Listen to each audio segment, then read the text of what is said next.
Welcome back, everyone. I'm here. And today we're going to talk about how to not take things personally. This is a classic self-help book that was written by the great Marcus Aurelius, the last of the 5 good emperors in ancient Rome. He ruled over Rome for almost 2 decades, and he was also a philosopher. So while he was emperor, he wrote this book, Meditations, as kind of his diary entries to himself. And it wasn't meant to be read by anyone else. But over the years, people have read it and they've analyzed it, and they've taken bits and pieces out of it to come up with 10 rules or principles of Stoicism. In this series, I'm going to go through each one of those principles because I think they can help us all live better lives. And if you want to get more into philosophy, then subscribe because I'm going to be talking about these philosophies, and I'm going to be reading relevant passages from the book as well. The first principle is don't take it personally. Take it stoically. And we'll talk about what that means right now. Now, I just finished reading Ryan Holiday's Obstacle is the Way, and he tells the story of Marcus Aurelius's last battle. When Marcus Aurelius died, his successor was Commodus, who was a terrible person, and when Commodus came into power, he had Marcus Aurelius executed. Now, I know a lot of you are thinking, wait a second, didn't Marcus Aurelius write Meditations? And so wasn't he the one who said everything happens for a reason and the obstacle is the way, and don't take it personally? Yes, but there's some context behind that. Context. Marcus Aurelius was a philosopher king who believed in Stoicism. But Stoicism isn't about being happy all the time or never feeling anything or being unemotional. Stoicism is about having the wisdom and the strength and the courage to control your emotions and not let your emotions control you. So yes, everything happens for a reason, but that doesn't mean that sometimes you won't feel angry or sad or betrayed or afraid or jealous or any of those other emotions that pull you down. The obstacle is the way means that every obstacle, every challenge is actually an opportunity for you to grow. It's a test of your strength. Don't take it personally. Take it stoically means that no matter what happens, no matter what life throws at you, stay true to yourself. Stay calm, stay centered, and don't let it change who you are.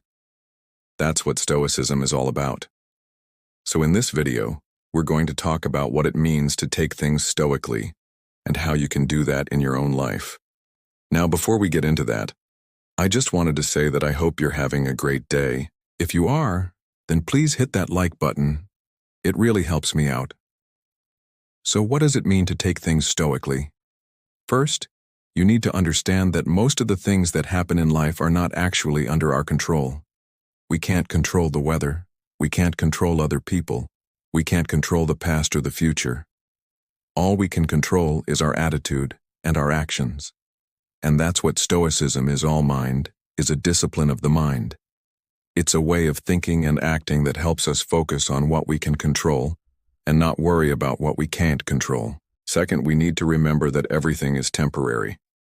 Nothing lasts forever.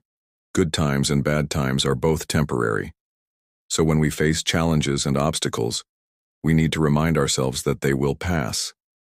And when we enjoy success and happiness, we need to remind ourselves that it won't last forever.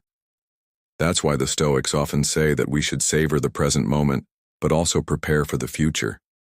We should enjoy the good times, but also save for the rainy day. We should learn from the past, but also focus on the present. Third, we need to practice indifference to external things. Now, this doesn't mean that we shouldn't care about anything outside of ourselves. Of course, we should care about our loved ones, our community, our world. But it does mean that we shouldn't let our happiness or our self-worth depend on external things like money, fame, power, or other people's approval. These things are uncertain and unreliable. They can change in an instant, and they can't make us truly happy or fulfilled. Instead, we should focus on internal things like our character, our integrity, our wisdom, and our ability to make a difference in the world. These things are more under our control, and they can give us a sense of meaning and purpose that nothing else can. Fourth, we need to cultivate a sense of perspective. We need to remind ourselves that the big picture is bigger than our problems. Our problems may seem huge and overwhelming to us, but when we zoom out and look at them from a higher vantage point, we see that they are usually not as big or as important as we think they are. We also need to remember that we've faced challenges before and we've overcome them. We have the strength and the resilience to overcome this challenge too. And finally, we need to cultivate a sense of gratitude. Gratitude is one of the most powerful emotions we can have because it helps us focus on the positive things in our life instead of the negative things. It helps us appreciate what we have instead of worrying about what we don't have. It helps us savor the present moment instead of dwelling on the past or worrying about the future. When we're grateful, we're more optimistic, more resilient, and more joyful. The Stoics believe that the key to happiness and fulfillment is to live in harmony with nature and with the rational order of the universe.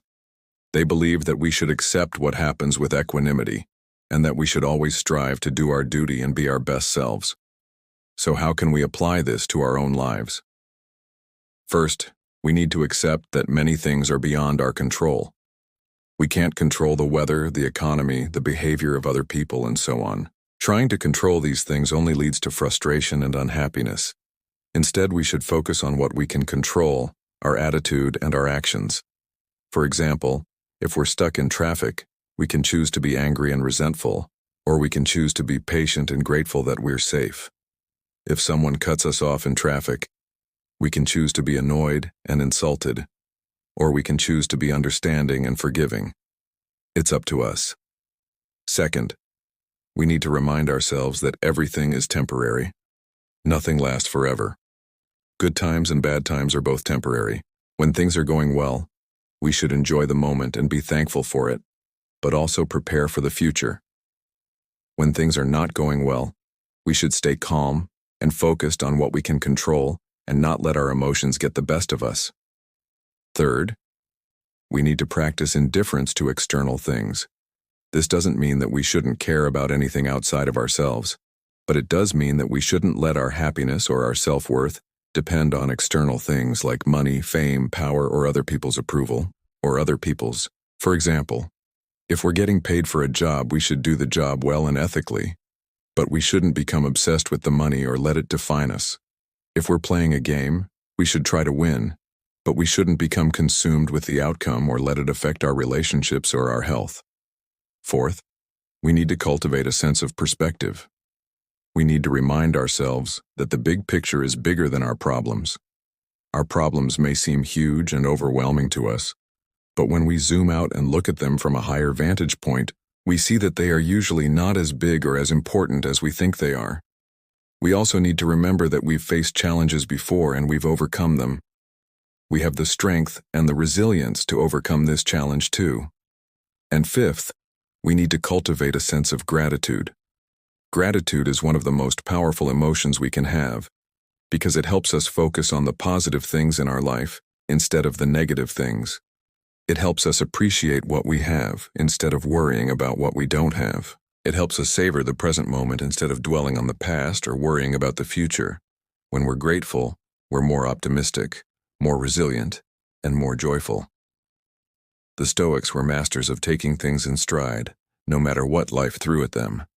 They knew that the key to happiness and well-being was to accept what happens with equanimity and to always strive to do their duty and be their best selves. By following their example and applying these tips to our own lives, we can learn how to take things stoically and not take them personally. I hope you enjoyed this video. If you did, please hit that like button. It really helps me out. And subscribe if you haven't already because I have a lot more videos coming up. Thanks for watching, and I'll see you next time.